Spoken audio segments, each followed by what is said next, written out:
Sense है जीरो। कोई video बना रहा होगा, बीच में घुस जाओ भाई। When logic left the chat, it looked like this.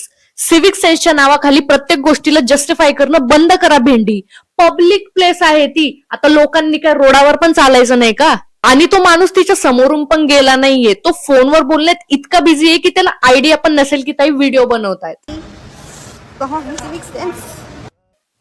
Civic sense तर सोड, तू पहिले थोडं कॉमन सेन्स शिकू नये. और कोई सॉरी गलती से निकल गया, जो भी, कुछ भी नहीं, बस निकल जाएंगे भाई. हा सॉरी तर बोललं पाहिजे होतं त्यांनी. त्याला माहित पाहिजे होतं ना की रोड ताईच्या पप्पांचा आहे. हे फिट चेक द्यायला घर कमी पडत होतं का की रोडावर येऊन आता फिट चेक द्यावी लागतीये. उडता तीर घेणं याचं वन अँड ओनली उदाहरण दिसतंय मला हे. आणि मग नंतर फुकंदाऱ्या मारायच्या की लोक ट्रोल करतात आणि रोस्ट करतात. अशा तात्या विंचुगत चाळ्या असल्यावर ना लोक ट्रोलच करतात. नॉनसेन्स.